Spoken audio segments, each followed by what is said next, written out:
I took the train to read your letter, anonymous as it was. I stood umbrella in hand as the rain lightly fell around me. In this weather, people have forgotten about the distance between them, crying together for shelter, no masks upon their faces. Mine remained in place as I stood alone under my red umbrella.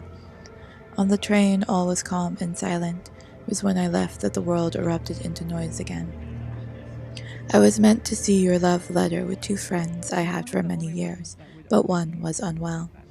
We arrived early at a familiar place where we discussed life and the letter we were about to read about an artist that we also loved.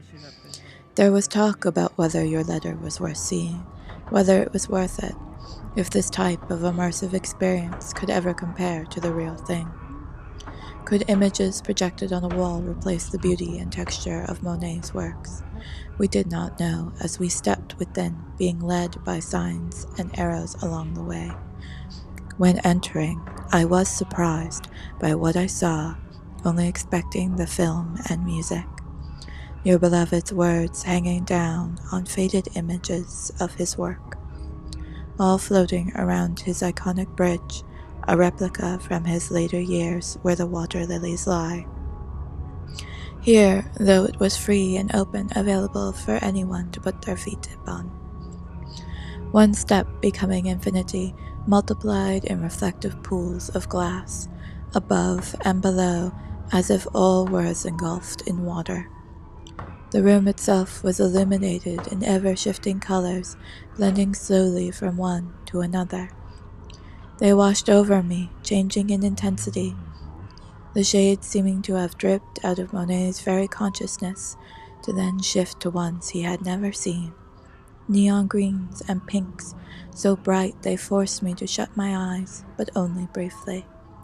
You chose not to lead us through your love in this room, allowing us to choose our path before moving to the next part, the body of your letter. The introduction was beautiful and romantic, and we eventually passed through the transition. I enjoyed the sight of the metallic ribbon swaying ever so slowly, reflecting all light but mostly radiating a magenta palette.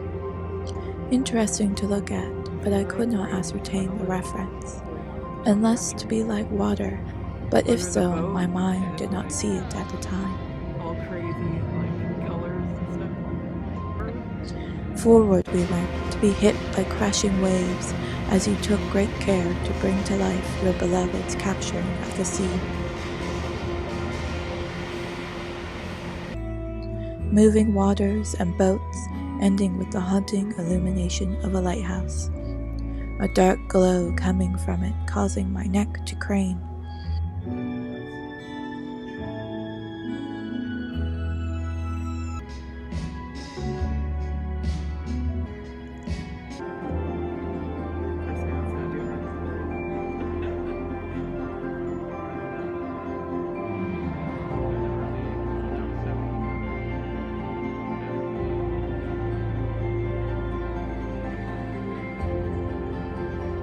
Once again, you included many of Claude's words, along with his critics, to tell the story of your love and his art, giving us his life as a painter, a hero fighting against criticism to become the leading force of a movement of Impressionism. The beginning was clear, his early works filled with much darker colors, along with the age of industrialization, soot and ash everywhere. But when the images turned to his studies of light, creating his signature pastel palettes, they seemed out of focus. In the end, we took the freedom to change locations from the mirrored circles upon which we sat. They kept our distance from those around us. Circles that many tested with their feet to make sure that they were solid, and not their imagination before sitting.